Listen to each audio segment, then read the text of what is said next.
Welcome to A Song of Ice and Fire Symposium. My name is Nav. And I'm Harmat.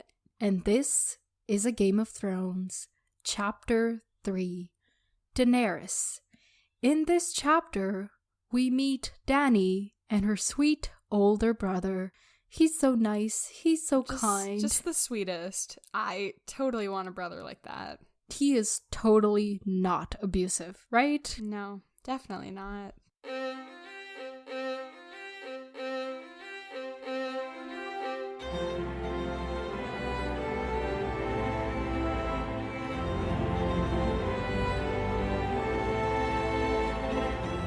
Welcome to the podcast, everyone. Thank you for tuning in. We hope you're well, and we're well, I think. Hopefully. So, Harmat, what did you think of this long-ass chapter full of weird-ass details? This chapter was gross. There was a lot of... I said gross to myself a lot. I definitely wrote that down a couple times in the physical book. I was like, this is gross. Yeah. This is disgusting. It's a little we got through it. uncomfortable. Yeah, but, I guess the times speak for themselves. And Also, I guess... I'm really sorry to tell you this, but it's gonna get a lot more gross. So just I've heard Game of Thrones is like 100% R-rated, like R-rated. If there was like a rating more extreme than R, it's that. Okay, but that's also the show. The books are different. Okay. Yeah. Okay. So let's get started off with the 60-second summary. Are you ready? Okay, let's do it. 3, 2, 1, go. Okay, so we meet Dany, this nice little girl, and then we meet her brother, and we meet both of them at the same time. And so Dany is getting ready to be be examined, for lack of a better word, or courted, I don't know, by this guy, Khal Drogo. He's super powerful, and everybody's like, oh my god, Khal Drogo. And she's getting ready, and the maids are getting her ready, and the maids are like, you're so lucky. And she's like, I just want to be a kid.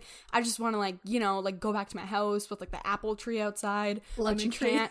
Lemon tree, but she can't because her brother's like, oh, I want power, so no, we have to get back what was stolen from us. So she's pretty much his plan to 45. get that back and to get Khal Drogo and get his stuff and then go marching into Westeros and all that, do that stuff, and Winterfell, and then Winterfell. I don't know, but they're gonna go back to the big city. Okay, there we go. Sure, the big city, Winterfell. That's literally basically kind of in the middle of nowhere, but okay, yeah, the big city. Okay, not city, but the big expansion, the big place. Okay, the Seven Kingdoms, got it. Yes, okay, there we go. That was not a terrible summary. Okay, alright, before we get into this chapter, let's just quickly sum up who these people actually are. So Daenerys and Viserys, you can tell by their names that they're related. They're the Mad King's kids, and the rest of their family's dead, but they fled King's Landing just in time. Yeah, and then they lived in Braavos, but then their caretaker, Sir Willem, he died, so they were broke and just kind of wandered from city to city, and now they're living with Magister Illyrio in Pentos. The free city with slaves. Yes, exactly. Free. Everybody is free to do as they wish. Yes. Including if they wish to own slaves, I suppose. Yeah, I suppose you could argue that's freedom, but... just at the expense of somebody else's freedom. Exactly. We won't that's talk how about it works, right? Yeah, that's what freedom really is. Yeah. Now that we know who these people are, let's get into the chapter. Do you want to take us away? Yeah. Okay. So we start off the chapter, and Dany's getting ready to go meet Khal Drogo, who's pretty much her potential husband or buyer, would be more suitable for the situation. Because, we're in a free city. Transaction taking place. He's like, I'll give you my army, and you give me a bride, I guess? Yeah, pretty much, I guess. But that's only if he likes her. That's so true. because of that, she has to, you know, look her best because she's just an object, and that's all he has to go off of. And so Viserys, which is her brother, brings her dress, and he's just being like really, really weird. And this part was very disgusting, but you know, had to go through it. He's talking about waking up the dragon, and that's a metaphor for his anger because they're from the dragon house, and just, you know, kind of being abusive in the process, showing us who he is. Yeah, and there's this weird sexual tension between them, even though they're siblings. Yeah. And Daenerys, like, she's thinking later that she always assumed that she would be marrying her brother because that's what their family does. Yeah. Yeah, which is probably why they have weird silver hair and purple eyes. All that inbreeding. That's true. Yeah. So usually they marry, like, brother and sister, but Viserys cares too much about getting his throne back. Then he cares more about that than keeping the bloodlines pure. So yeah, he's just selling her off. Yeah, pretty much. And, you know, throughout this whole thing, we really get to know their personalities, where Dany just wants to be a kid. Viserys is, you know, just obsessed with power. He wants everything back. He's very entitled. For somebody who lived in poverty, he's like, mine, mine, mine, mine, mine. I guess that's his coping mechanism, but, like, as soon as it got to the part where he was like, I blame you for our mom's death, I was like, okay, I can't, that's she died during childbirth. That's nobody's fault. Except for, like, they didn't have modern medicine. Maybe that could have helped. Like, that blame just feels inexcusable to me. So right now, he'd have to do a lot to gain my respect again as a character. Anyway, so pretty much also another personality difference between them. Dany's, like, suspicious of the magister that's helping them out, but Viserys is like, of course he's helping us. I'm royal. He knows he's gonna have good friends. Yeah, once I come to my throne, as if it's just like, you know, he's gonna come upon the throne one day walking down the street, and then he's gonna be king. Because that's how it works. Oh yeah, totally. But yeah, anyway, so pretty much we start the chapter, and so after that really weird interaction with brother and sister, the two slaves come in to help get Dany ready, and, you know, they're pretty much gushing over her and how she gets to, you know, have a chance at Khal Drogo. Yeah. And they're like, oh my god, like, you're, like, so pretty, and, like, oh my god. But then there's this, you know, part where they talk about how they pretty much reveal that, like, they pretty much just explain to us that really, yeah, she could be a princess, but, like, she's just gonna be a slave.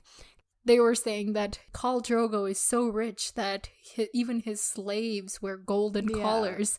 And then they give her a golden collar and call her a princess. Yeah, but we know. Okay. Yes, totally.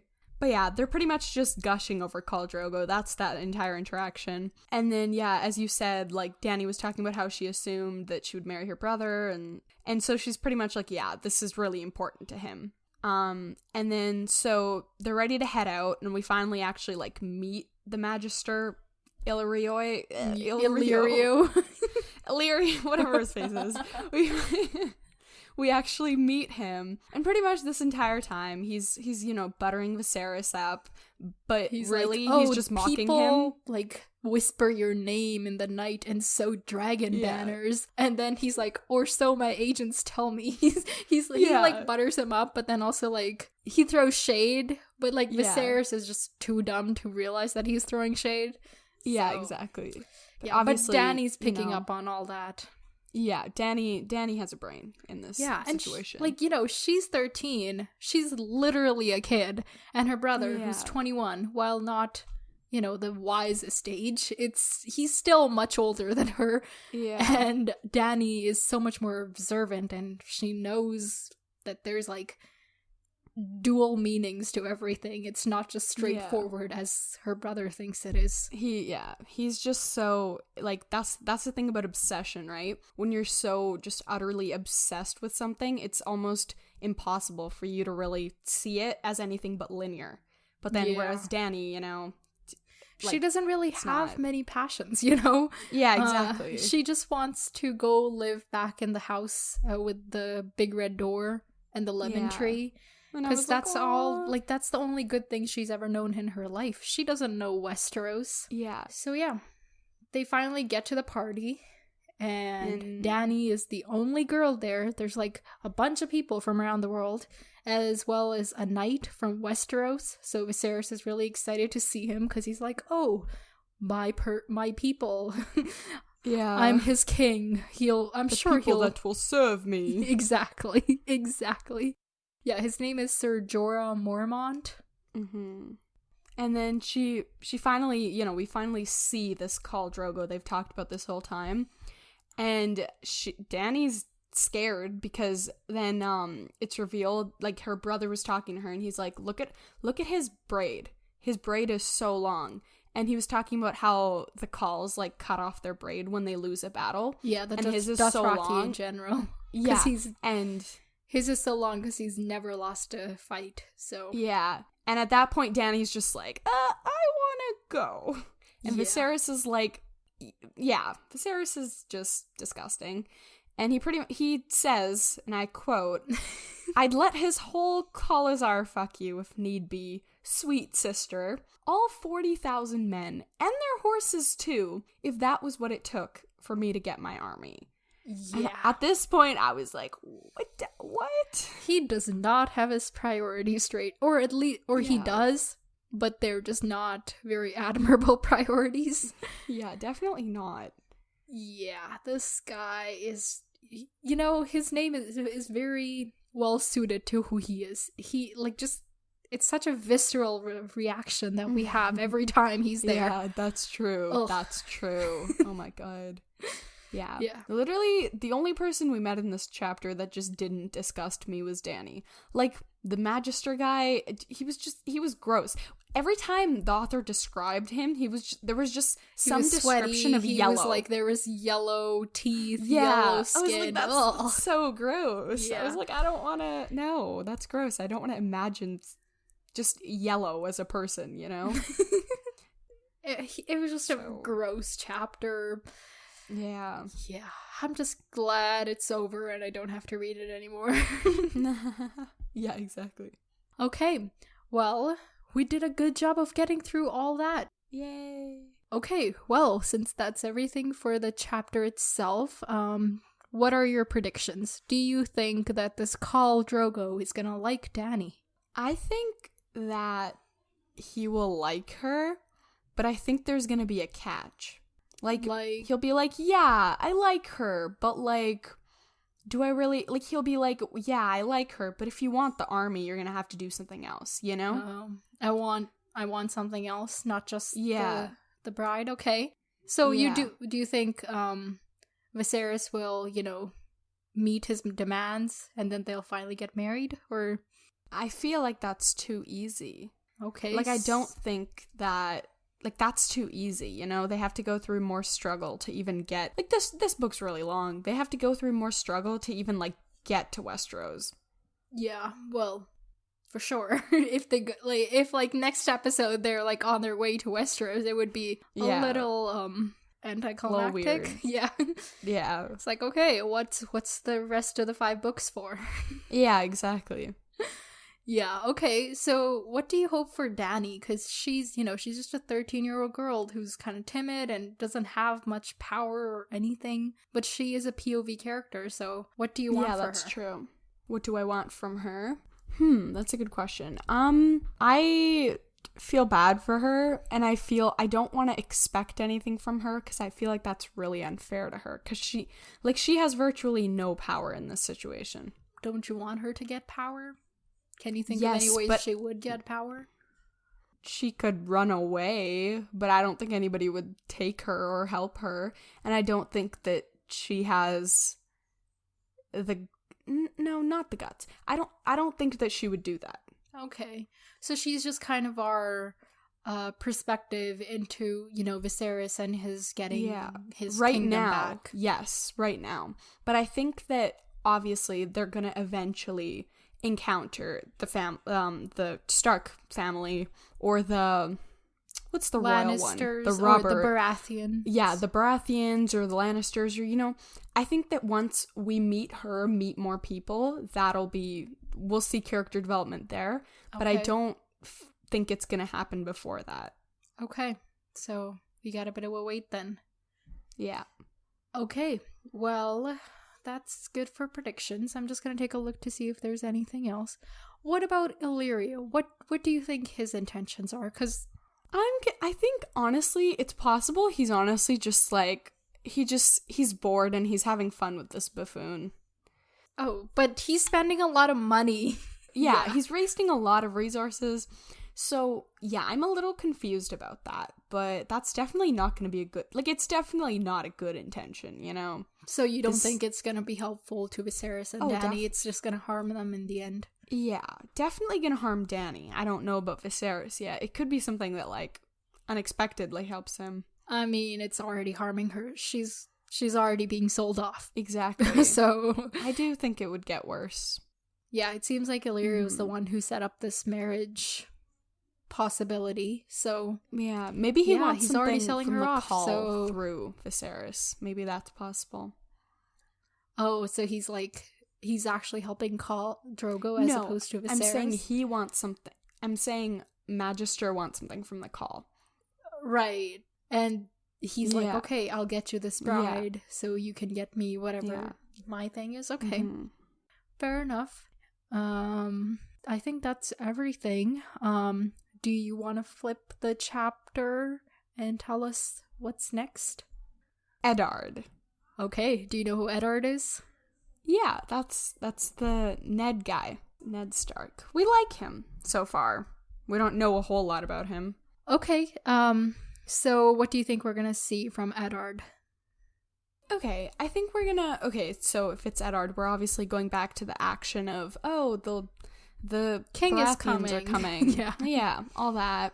So, I think, like, it'll just be, like, kind of, like, anticlimactic. Like, they're just kind of preparing for the king, and I think through that we'll just get maybe some more insight and backstory, and, like, the characters' predictions of why Robert's coming, you know? Oh, yeah, because it is kind of sudden, and...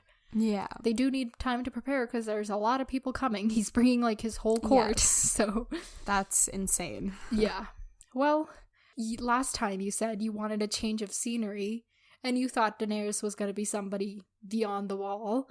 She's not. She's somebody across the sea, but it is a change of scenery. Did you like that? What were your feelings? I mean, it was okay. I felt bad for her so much, so I couldn't really appreciate, like, hey, we have a change of scenery. Oh. It was more just like, oh, this sucks. You know? There's gonna be a lot of that. Okay. Okay, now I just want to thank everyone for listening. We really appreciate every single one of you. If you want more from us, you can check out our website /blog on popculturesymposium.tumblr.com. We are on all sorts of social media. On Twitter, our handle is @popsymposium. On Facebook, we're @popculturesymposium, as well as on Instagram @popculturesymposium. And you can also email us at popculturesymposium@gmail.com. Yeah, so all of those links and everything is in the show notes. Check us out. We look forward to hearing from you. Until then, farewell, my friends. Talk to you later.